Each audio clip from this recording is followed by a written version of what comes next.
시작하겠습니다. 오늘은 요한계시록 29번째 시간입니다.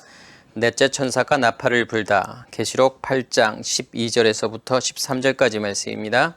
넷째 천사가 나팔을 부니 해 3분의 1과 달 3분의 1과 별들의 3분의 1이 타격을 받아 그 3분의 1이 어두워지니 낮 3분의 1은 비추임이 없고 밤도 그러하더라. 내가 또 보고 들으니 공중에 날아가는 독수리가 큰 소리로 이르되 땅에 사는 자들에게 화가 있으리니 이는 새 천사들이 불어야 할 나팔 소리가 남아 있음이로다 하더라. 아멘. 오늘은 네 번째 천사가 이제 나팔을 불게 되죠. 7 천사가 나팔을 부는 이러한 사건들은 한마디로 이야기하면 뭘 말하는 걸까요? 우리의 첫째 날과 둘째 날, 셋째 날의 일들이죠. 그리고 예수님께서 떠나가시기 전까지의 일들이에요. 그리고 예수님께서는 이제 떠나가는 거잖아요. 그리고 7 대접의 심판이라고 하는 것은 우리의 몇째 날을 이야기하는 걸까요? 우리의 넷째 날, 다섯째 날, 여섯째 날을 이야기하는 거죠. 그것이 보이셔야 돼요. 결국은 뭐냐면 이스라엘 백성들의 출애굽 여정으로 이야기한다 그러면 이 7 나팔이 부러지는 사건은 어디에서의 일일까요? 광야에서의 일이잖아요. 광야에서의 1세대들이 다 죽는 거잖아요. 그리고 요단을 건너서 이제 가나안 땅에 들어가서 가나안 7족속들과의 전쟁이라고 하는 것은 7 대접의 심판이죠. 그래서 우리는 뭐냐면 7 나팔의 심판 그리고 7 대접의 심판을 받아야만이 뭘 받게 되는 거지 결국은요? 기업을 받게 되잖아요. 그게 요한계시록에서 말하는 새하늘과 새 땅이죠.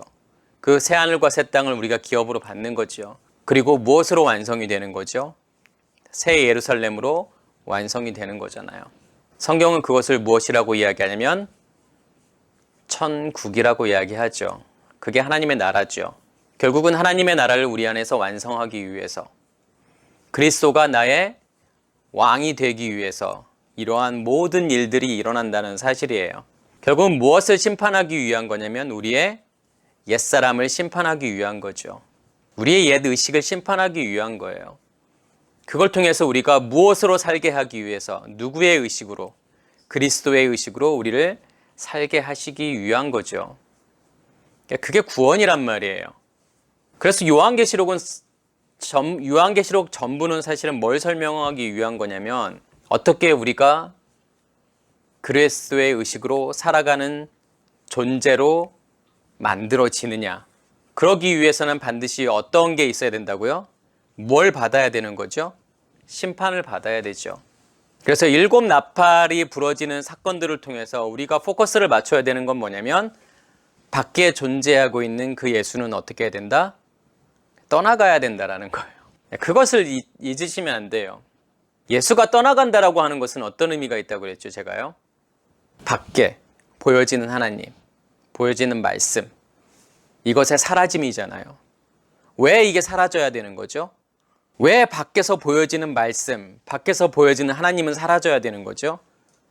그 하나님이 어디에 존재해야 되기 때문에, 우리 안에 존재해야 되기 때문에요. 그래야 우리가 보여지는 것에 의해서 우리가 흔들리지 않는다라는 거예요. 보여지는 하나님을 의지하게 되면 어떤 일들이 일어나죠? 그 하나님이 보여지지 않으면 우리 마음이 계속 흔들리잖아요. 제자들도 마찬가지예요. 예수가 보이지 않으면, 예수가 자고 있을 때 그들의 마음은 어떻게 되죠? 폭풍치잖아요. 흔들리잖아요. 예수님이 떠나가는 사건이 어떤 사건이에요? 십자가의 죽음. 그때 제자들의 반응은 어떻죠? 다 떠나가잖아요. 다 자기가 있던 곳으로 다시 돌아가잖아요. 왜 그렇죠? 그들의 믿음의 대상이 어디에 있기 때문에, 그들의 안에 존재하고 있는 것이 아니라 그들의 밖에 존재하고 있기 때문에. 광야의 이스라엘 백성들을 보세요. 그들이 범죄할 때는 어떤 때죠? 누가 눈에 보이지 않을 때, 모세가 눈에 보이지 않을 때, 모세가 십계명을 받으러 산에 올라갔을 때 그들이 뭘 하게 돼요? 우상을 만들잖아요. 우상 숭배를 하게 되잖아요. 왜 그렇죠? 그들에게 있어서의 하나님이라고 하는 것은 누구예요? 모세라는 존재가 그들에게 있어서는 하나님과 같은 존재잖아요. 그런데 그 모세가 보이지 않으니까 다른 우상을 만들잖아요. 우리도 마찬가지라니까요. 믿음의 대상이 밖에 존재하고 있으면 그 밖에 존재하고 있는 것에 의해서 우리가 어떻게 된다고요? 우리의 믿음이 흔들린다라는 거예요. 그러면 진짜 믿음이 아닌 거잖아요. 그렇다면 진짜 믿음은 어디에 존재해야 되는 거죠? 우리 안에 존재하고 있어야 되는 거예요. 그래야 흔들리지 않아요.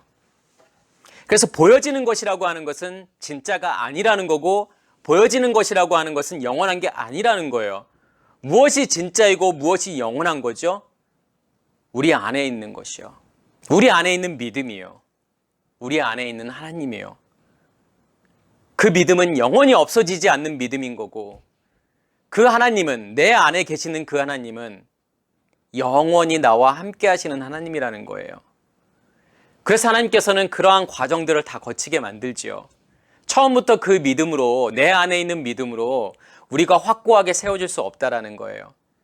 그래서 먼저는 믿음이 어디에 존재할 수밖에 없는 거죠? 밖에 존재할 수밖에 없는 거예요.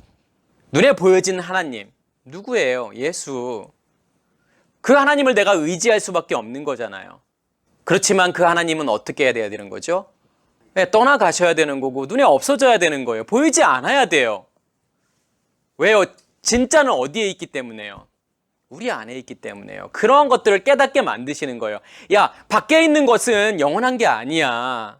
밖에 있는 말씀, 밖에 있는 믿음, 이건 진짜가 아니야. 진짜는 너희 안에 있는 거야. 그것을 깨닫게 해주는 것이 뭐냐면 7 나팔이 부러지는 사건들이란 말이에요. 그래서 예수는 떠나가셔야 되는 거잖아요. 예수가 떠나갔는데도 불구하고 제자들은 어떻게 되죠? 그들의 믿음이 흔들리나요? 그들의 믿음이 흔들리지 않잖아요. 그 전에는 그들의 믿음이 흔들렸잖아요. 계속이요. 예수님의 십자가의 죽음 앞에서. 그렇지만 예수님께서 완전히 떠나가시고 그들의 믿음은 더욱 확고해지잖아요. 흔들리지 않잖아요. 왜 그럴까요? 예수가 없음에도 불구하고요. 밖에 있는 그 하나님이 없음에도 불구하고요. 왜 그들의 마음이 흔들리지 않을까요? 그들의 믿음이 어디 존재하고 있기 때문에, 그들 안에 존재하고 있기 때문에요. 그것이 확실한 거예요. 너무나도 분명한 거란 말이에요. 우리도 마찬가지죠. 그 믿음이 분명하면, 그 믿음이 너무나도 확실하면, 마치 눈에 보이는 것처럼 그렇게 확실하다 그러면 우리의 믿음은 흔들리지 않을 거예요. 어떠한 외부의 환경에 의해서요. 그걸 깨닫게 해주시는 거죠.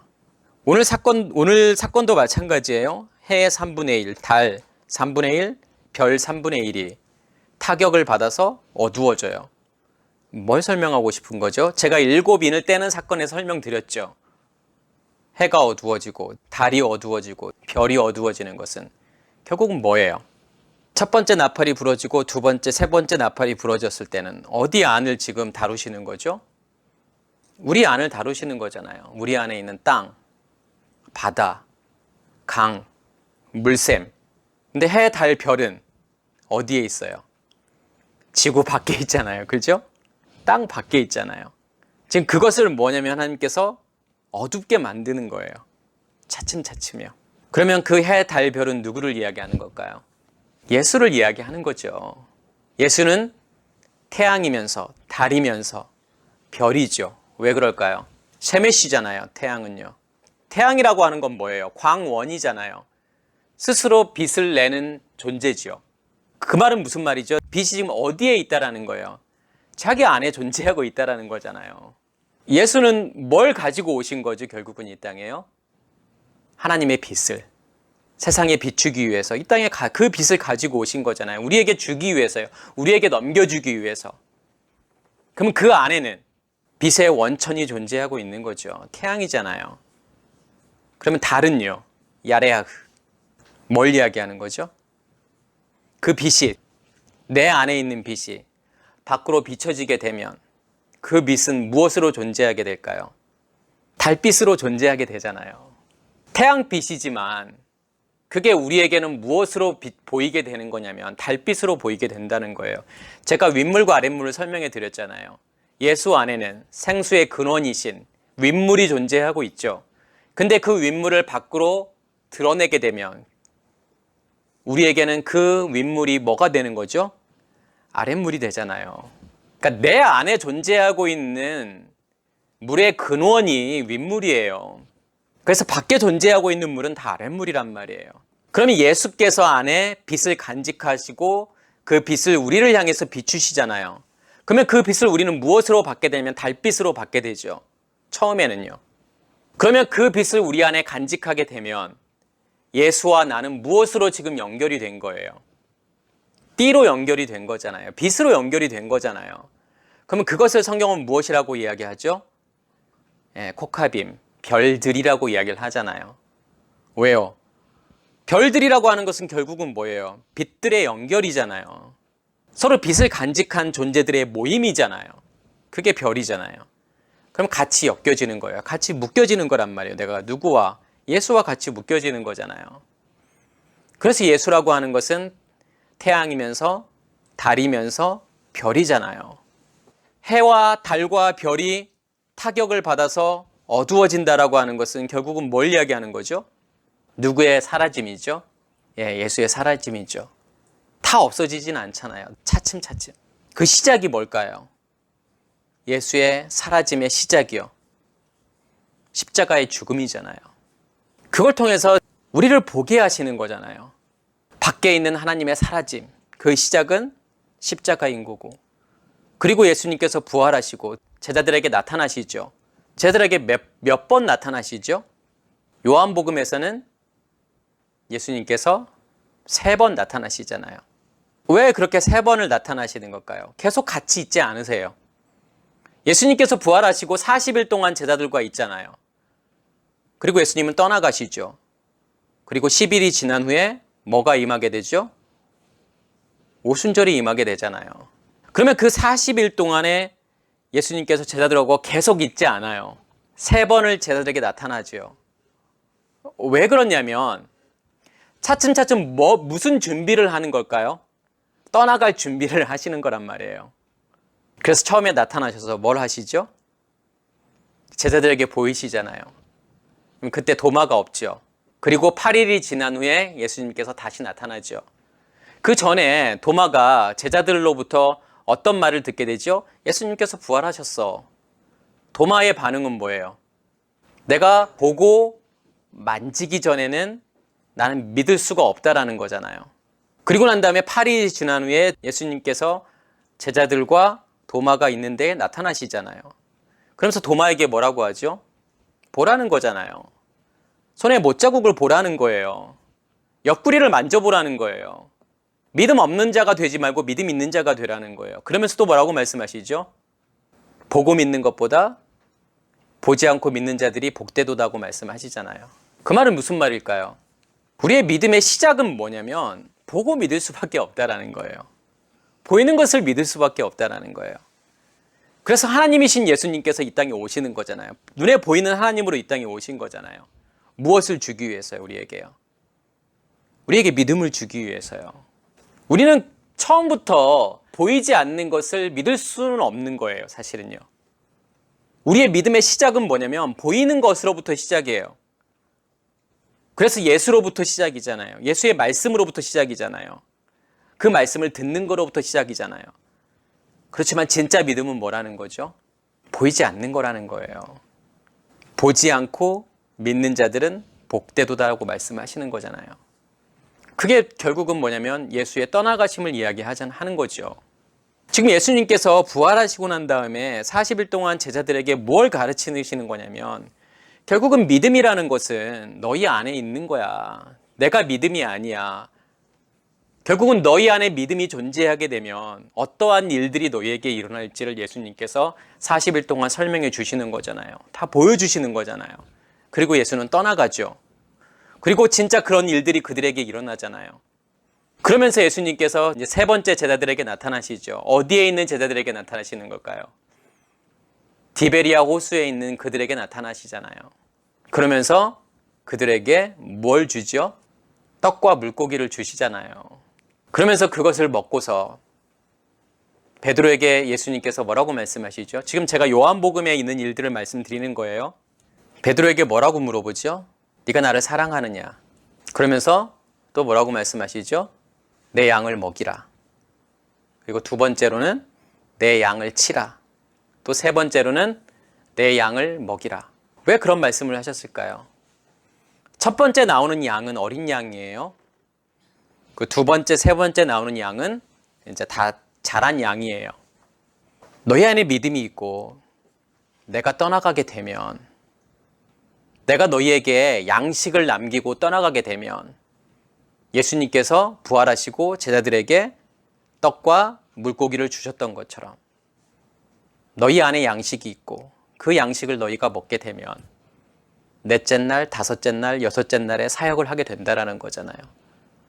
그럼 넷째 날의 사역은 뭐죠? 빛을 비추는 거잖아요. 세상을 향해서요. 어린 양을 먹이는 거죠. 다섯째 날은요, 양을 기르는 거란 말이에요. 양을 치는 거란 말이에요. 어린 양을 먹이고 양이 자라게 되면 그 양을 기르게 되잖아요.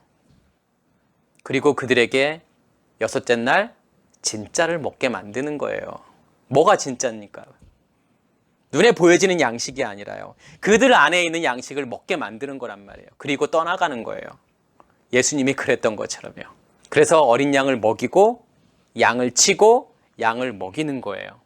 그런 일을 너희가 하게 될 거라는 거잖아요. 그러면서 베드로를 향해서 뭐라고 말씀하시죠? 예수님께서요. 네가 젊었을 때에는 네 스스로 띠뛰고 원하는 곳으로 네가 다녔어. 그런데 네가 늙어서는 어떻게 된다는 거죠? 네 팔을 벌릴 거라는 거잖아요. 그리고 남이 너 띠를 띠게 하고 네가 원하지 않는 곳으로 가게 할 거라는 거잖아요. 그게 무슨 말이죠? 예, 전에는 어떻게 했다라는 거죠? 누구에 의해서 내가 살았다라는 거예요. 내 믿음이 밖에 있었다라는 거잖아요. 그래서 내가 원하는 것을 추구하면서 살았다라는 거잖아요. 그게 나의 믿음이었다라는 거잖아요. 그렇지만 늙어서는 어떻게 된다는 거죠? 늙어서라고 하는 것은 결국은 아까 전에 말씀을 드렸던 어린 양을 먹이고 양을 치고 그 다음에 양을 먹이는 이러한 과정들, 넷째 날, 다섯째 날, 여섯째 날의 이러한 과정들을 통해서 내가 늙으니, 다시 말해서 자켄이잖아요.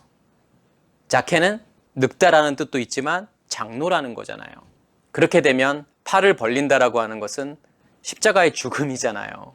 너가 진짜 죽게 될 거야. 너의 의식이 완전히 죽게 될 거야. 그러한 과정들을 통해서 어린 양을 먹이고 양을 치고 양을 먹이는 이러한 과정들, 넷째 날, 다섯째 날, 여섯째 날의 이러한 과정들을 통해서 네가 정말 죽는 거야. 그러면 남이라고 하는 것은 지금 누구를 이야기하는 거예요, 여기서요? 그리스도잖아요. 그리스도가 원하는 대로 그리스도와 같이 띠를 띠고 그리스도가 원하는 일들을 하게 될 거라는 거잖아요. 왜요? 나는 죽었으니까요. 나의 의식은 죽었으니까요. 무엇이 나의 의식을 대체하는 거죠, 지금요? 그리스도께서요. 그러면 그리스도의 의식으로 내가 살아가는 거잖아요. 그리스도께서 원하시는 삶을 살아가게 되는 거잖아요.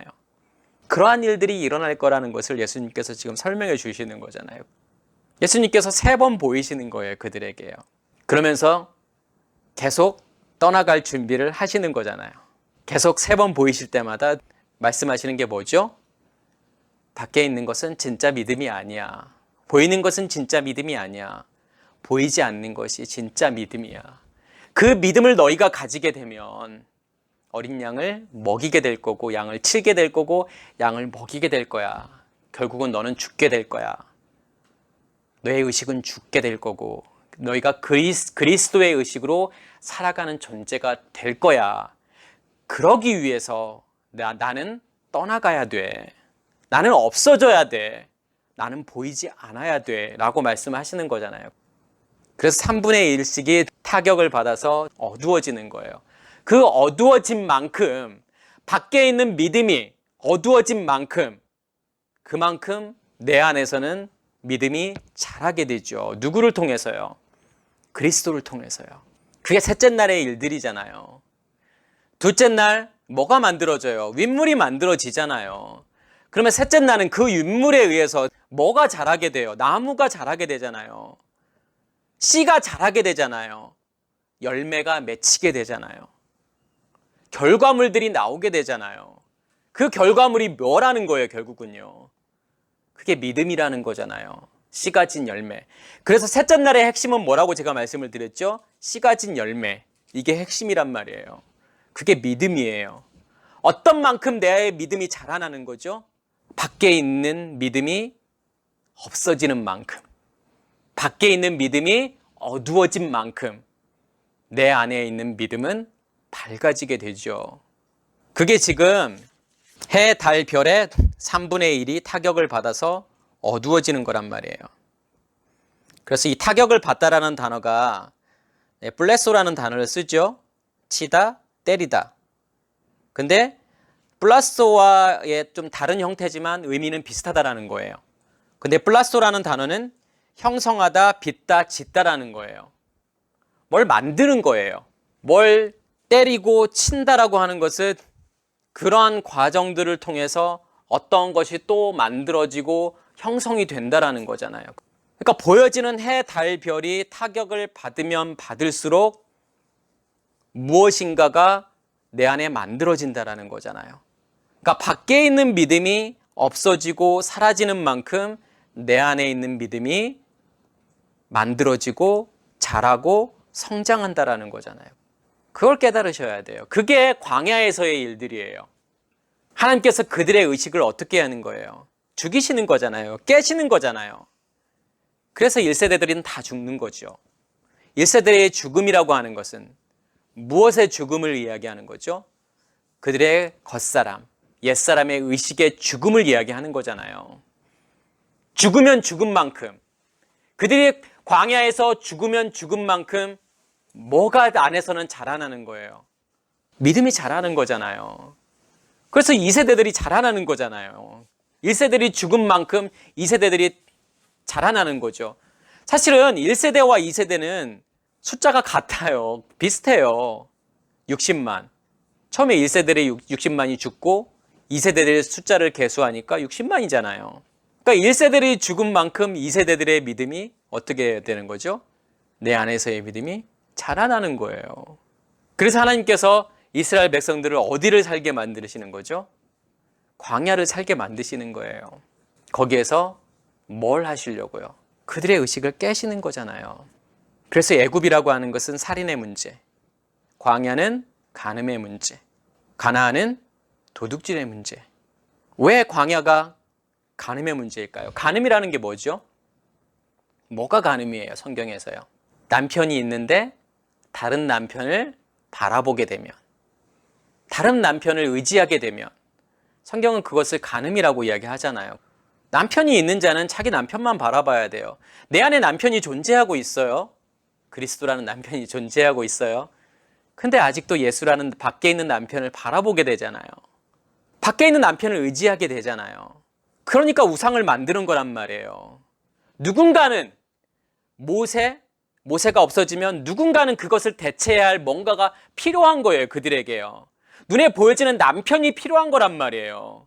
남편이라고 하는 것은 의지의 대상이잖아요. 그 의지의 대상이 다 없어지고 사라져야 되는 거예요. 그래야 간음이 해결이 되는 거죠. 그게 광야에서의 일이란 말이에요. 밖에 있는 남편을 하나님께서 어떻게 하시는 거냐면 없애시는 거란 말이에요. 처리하시는 거란 말이에요. 그러니까 천사가 네 번째 나팔을 부는 이 사건은 결국은 예수의 떠나가심을 설명하는 거죠. 그리고 13절에 보면 내가 또 보고 들으니 공중에 날아가는 독수리가 큰 소리로 이르되 땅에 사는 자들에게 화가 있으리니. 그 말은 무슨 말일까요? 독수리가 큰 소리로 외치죠. 화가 있을 거라는 거예요. 그러면서 이는 새 천사들이 불어야 할 나팔 소리가 남아 있음이로다. 5, 6, 7번째 천사가 나팔을 불 거잖아요.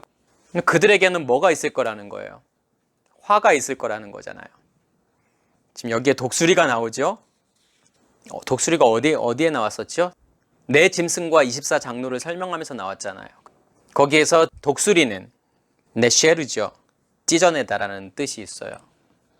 그럼 독수리가 의미하는 게 뭐라고 했죠? 제가 내 짐승을 설명하면서 그것이 뭘 설명하는 거라고 말씀을 드렸죠? 사복음서를 설명하는 거랬잖아요. 마태, 마가, 누가, 요한은 우리의 출애굽부터 가나안 땅의 그러한 믿음의 길을 설명하는 거라고 말씀을 드렸죠. 그래서 마태복음의 핵심은 뭐다? 출애굽. 마가복음은 광야에서, 누가복음은 요단을 건너는 것, 요한복음은 가나안 땅에서의 전투, 싸움. 그러면 독수리라고 하는 것은 제가 아까 찢다라고 하는 의미가 있다고 그랬잖아요. 찢어내다. 지금 뭘 찢어내는 거죠? 요단을 지금 찢어내는 거잖아요. 예수님께서 지금 뭐라고 설명을 하죠?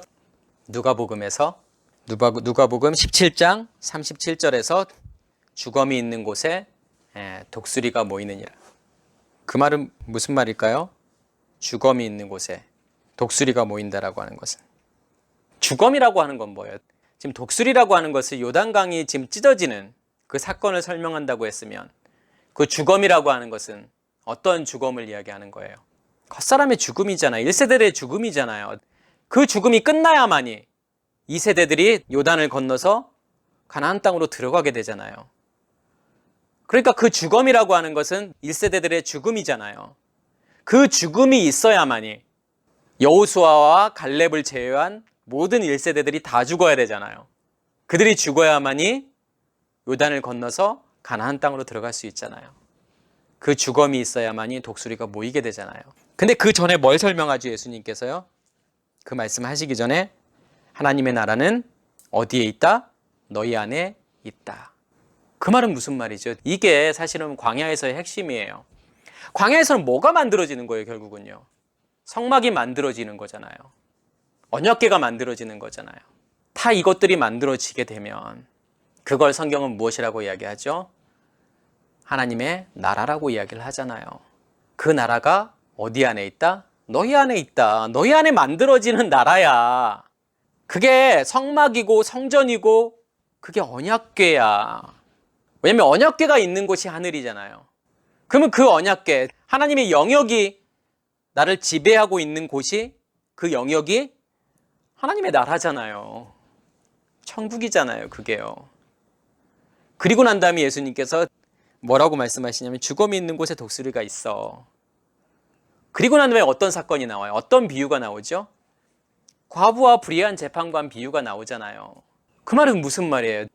그게 기도라는 거예요. 그러니까 주검이 있는 곳에 독수리가 있다라고 하는 것은 너희가 요단을 건너서 이제 가나안으로 들어가게 된다라는 것을 설명하는 거잖아요. 그렇게 되면 싸움이 있어. 어떤 싸움이 있다라는 거죠? 무엇과 무엇의 싸움이요? 겉사람과 속사람의 싸움인 거예요. 그게 과부와 불의한 재판관의 싸움이란 말이에요. 과부가 의미하는 것이 속사람, 불의한 재판관, 겉사람. 속사람이 겉사람에게 계속 뭐 할 거라는 거예요? 괴롭게 할 거라는 거예요. 어떨 때까지요? 속사람이 원하는 것이 이루어질 때까지요. 계속 괴롭힐 거라는 거예요. 마찬가지로요. 우리도요. 속사람이 원하는 것은 뭔데요? 겉사람의 죽음이잖아요. 그 소원이 이루어질 때까지 계속 겉사람을 괴롭힐 거라는 거잖아요. 그것을 성경은 기도라고 이야기하는 거예요. 그게 기도라니까요. 우리가 어떤 소원을 아래서 하나님을 협박해서 뭔가를 얻어내는 것이 기도가 아니라, 그게 강권하는 기도가 아니란 말이에요. 기도라는 것은 나의 죽음이에요. 나의 겉사람의 죽음이라니까요. 그게 우리가 기도하는 목적이에요. 그게 기도 응답이란 말이에요. 솔직히 말해서 우리가 정말 원하는 게 뭐예요? 뭘 원하죠? 눈에 보여지는 것들이요? 그게 우리의 소원인가요? 그건 잠시 있다가 없어질 건데요. 그건 우리의 믿음의 길을 방해하는 것들인데요. 사실 보세요. 뭐가 우리의 믿음의 길을 가는 거에 방해거리가 되죠? 눈에 보여지는 것들이잖아요. 우리가 추구하려고 하는 것들이잖아요. 우리가 추구하는 것들이 많으면 많을수록 그게 믿음의 길에는 방해가 되죠. 왜요? 그게 겉사람의 것들이니까요. 근데 어떻게 그게 기도 제목이 될 수가 있겠어요? 어떻게 그 기도 제목을 하나님께서 이루어 주실 수 있겠어요? 우리의 기도의 제목은 그래서 딱 하나밖에 될 수가 없다니까요. 정말 우리가 말씀을 깨닫게 되면 기도할 게 없어요, 사실은요. 할 수가 없어요. 그러한 기도를, 내가 전에 했던 기도를 할 수가 없다니까요. 왜요? 그게 믿음이 아닌 걸 알기 때문에 어떻게 그런 기도를 할 수 있겠어요? 우리의 기도는 딱 한 가지밖에 없다니까요. 뭐예요? 우리의 겉사람의 죽음이잖아요. 우리의 겉사람이 죽어야만이 그리스도께서 나를 다스리고 지배하고 나를 통치하게 되잖아요. 나의 왕이 되시는 거잖아요. 그리스도가 나의 왕 되는 걸 가로막고 있는 게 나의 겉사람이잖아요. 나의 옛사람의 의식이잖아요. 그러면 우리의 소원이라고 하는 것은, 우리의 원함이라고 하는 것은 그거 하나밖에 없잖아요. 그리스도가 나의 왕 되기를 원하는 사람에게서는요, 그걸 원하지 않는 사람들에게서는 아무 상관도 없고요. 진정 내가 그리스도의 통치를 받기를 원하면, 그리스도와 연합된 존재가 되기를 원하면 우리의 기도라고 하는 것은 그거 하나밖에 없다니까요. 그걸 알고 있는데 무엇을 위해서 기도하겠어요? 우리는 알지도 못해요. 뭐가 우리에게 최선인지 알지도 못해요. 뭘 알아서 여기까지 왔겠어요, 우리가요? 모르고 온 거잖아요. 인도하시는 대로 온 거잖아요, 여기까지요. 그런데 우리가 뭘 위해서 기도할 수 있겠어요? 뭐가 하나님의 길인지도 모르는데요. 뭐가 하나님의 뜻인지도 모르는데요. 내가 오늘 하는 기도가 하나님의 뜻이라고 하는 그런 보장이 있나요? 그런 확신이 있으세요? 그렇지 않으면 기도하지 마셔야죠. 그러면서 독수리가 큰 소리로 외치냐면 화로다. 뭐가 화일까요? 어떤 사람들에게 지금 화라고 하는 거죠? 땅에 있는 자들에게. 이게 중요한 포인트예요. 땅에 있는 자들에게 화라는 거예요. 땅에 있는 자들은 어떤 자들이에요? 광야를 살아가고 있는 사람들이잖아요. 거긴 진짜 땅이 아니에요. 하나님께서 주기를 원하시는 땅이 아니에요. 하나님께서 주기를 원하시는 땅은 가나안 땅이잖아요. 우리의 영역이잖아요. 우리의 겉사람의 영역이란 말이에요. 우리의 겉사람의 토대란 말이에요. 그게 땅이죠. 그런 땅에 있는 자들에게 화가 있는 거예요. 이 화라고 하는 단어는 히브리어로는 지금 오이라는 단어를 썼어요. 근데 오이라는 단어는 비탄, 통탄, 화, 재앙이라는 뜻이에요. 근데 이 단어가 아바드에서 온 단어예요. 근데 아바드라고 하는 것은 마음을 기울이다, 바라다, 원하다, 열망하다라는 거예요. 왜 우리의 화가 있죠? 우리에게 왜 재앙이 있는 거죠? 우리의 마음이 어디에 기울어져 있기 때문에요. 우리가 바라고 원하고 열망하는, 갈망하는 뭔가가 존재하고 있기 때문에 우리에게 화가 있을 수밖에 없다는 거잖아요. 보여지는. 우리의 삶은 태어나면서부터 죽을 때까지 보여지는 어떤 것을 바라고 원하고 열망하고 갈망하잖아요. 그래서 그것을 얻기 위해서 평생을 살아간단 말이에요. 열심히 공부하고 일하고. 무엇을 위해서요? 내가 원하는 것을 이루기 위해서요. 내가 갈망하는 것을, 내가 소원하는 것을 이루기 위해서요. 그런데 그게 정말 가치 있는 일일까요? 그게 나의 욕심이란 말이에요. 세상은 그렇게 이야기하죠. 네가 원하는 것을 해. 그게 정말 행복한 삶이야. 그게 정말 가치 있는 삶이야. 그리고 그것을 네가 마음껏 누려. 그게 행복한 삶이야 라고 이야기하지만 그게 정말 가치 있는 삶이고 그게 정말 행복한 삶일까요? 그건 그냥 없어지는 것들이잖아요. 마지막에 남는 건 뭐예요? 아무것도 없어요, 결국은요. 그렇게 열심히 내가 일하면서 공부하면서 뭔가를 얻으려고 했지만 남는 것은 아무것도 없다니까요. 무엇만이 남는 거예요, 결국은요. 내 안에 있는 믿음만이요. 그래서 그것을 위해서 사셔야 되는 거예요. 그것 위의 것을 내가 추구하면서 원하면서 바라고 사는 것은 나에겐 결국은 뭐라는 거예요, 그게요. 나에겐 화라는 거예요. 나에겐 재앙이라는 거예요, 그게요. 그것을 깨달으셔야 돼요. 무엇을 위해서 내가 살 것인가? 나의 믿음이라고 하는 것은 어디에 존재하고 있는지 그 밖에 있는 예수를 통해서 보는 거잖아요. 아, 나의 믿음이라고 하는 것이 아직도 밖에 있구나. 밖에 있는 것을 의지하면서 살았구나. 내가 밖에 있는 믿음이 진짜 믿음이라고 생각하고 이제까지 살았구나. 그러니까 내가 변하지 않는 거예요. 평생 예수를 믿었는데 변하지 않는 거예요. 나의 의식은요. 평생 예수를 믿었는데 내 안에 뭐가 없는 거죠? 내 안에 샬롬이 존재하고 있지 않은 거예요. 내 안에 하나님의 나라가 존재하고 있지 않은 거란 말이에요. 왜요? 내 믿음이 항상 밖에 있었기 때문에요. 근데 하나님께서 원하시는 것은 너의 진짜 믿음은 밖에 있는 것이 아니라 너희 안에 있는 거야. 그 믿음이 우리 안에 존재해야만이. 우리 안에 뭐가 존재하는 거죠? 진정한 샬롬이 존재하는 거고 하나님의 나라가 존재하는 거란 말이에요. 그래서 제가 계속 말씀드리는 것은 여기에서의 천국이 아니면 죽어서도 천국 아니라니까요. 여기에서의 천국이어야만이, 여기에서의 샬롬이어야만이 죽어서도 샬롬이고 죽어서도 천국이란 말이에요. 그래서 하나님께서 우리를 이 땅에 보내신 이유는 그 샬롬을 이루라고요. 그 천국을 이루라고요. 그러기 위해서 하나님께서 지금 7 나팔을 부는 거고 7 대접을 쏟으시는 거잖아요. 뭘 이루기 위해서요? 뒤에 새하늘과 새 땅을 이루기 위해서요. 새 예루살렘을 만들기 위해서요. 그것을 깨달으시는 우리 모두가 되길 간절히 소원합니다. 마치겠습니다.